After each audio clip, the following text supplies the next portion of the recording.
Hi சொந்தங்களே, good morning. நான் ஒரு டிப்ஸ் தான் சொல்ல போகிறேன்.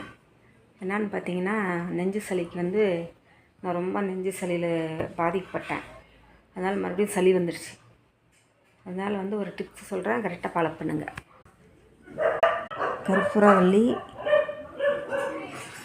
முடக்கத்தாங்கீரை, இஞ்சி, துளசி, கொத்தமல்லி, குப்பமணி இலை, மிளகு, சீரகம்,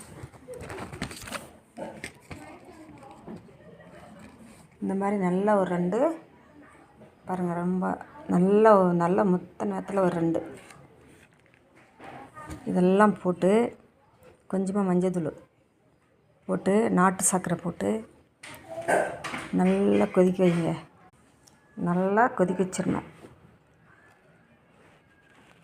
சின்னதாக பெருசாக 2 டம்ளர் எடுத்து நாம் தண்ணி ஒரு 3 டம்ளர் ஊற்றி கொதிக்க வச்சிடணும். இதெல்லாம் பார்த்திங்கன்னா இதுவே இவ்வளோ இலையை சேர்த்து, இவ்வளோ இலை பாருங்கள், எல்லாம் அலனோம்னா இவ்வளோ சேருது. நம்ம என்ன பண்ணணும், ஒரு 2 சொம்பு தண்ணி ஊற்றி கொதிக்க வச்சா தான் இது நம்மளுக்கு சைடு எஃபெக்ட் கொடுக்காது. இல்லைன்னா வயிறு எரியுது அதெல்லாம் ஆரம்பிச்சிடும், அப்புறமா டபுள் வேலை ஆகிடும்.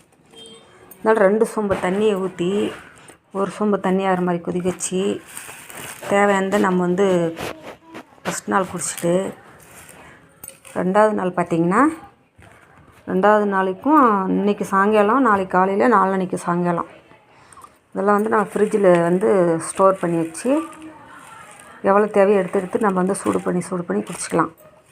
ஏன்னு பார்த்திங்கன்னா, நம்ம இது அடிக்கடி எல்லாத்தையும் எடுத்துகிட்டு அடிக்கடி காலைல ஒரு வாட்டி, சாயந்தரம் ஒரு வாட்டி காச முடியாதனால நம்ம எல்லாத்தையும் தேடி பிடிச்சி இந்த மாதிரி பண்ணிட்டா 2 நாள் வச்சு குடிச்சிட்டோம்னா 4 டைம் குடிச்சோம்னா அந்த சளி ஃபுல்லாகவே நெஞ்சு சளி பிடிக்காததுக்கு முன்னாடியே நம்ம கரைச்சிடலாம். இல்லைன்னா ரொம்ப கஷ்டம். நான் ரொம்ப பாடுபட்டேன். அதனால தான் உங்களுக்கு இந்த டிப்ஸ் சொல்கிறேன். பிடிச்சிருந்தால் லைக் பண்ணுங்கள், ஷேர் பண்ணுங்கள். பாய். சண்டே ஸ்பெஷலாக நல்லா செஞ்சு சாப்பிடுங்க.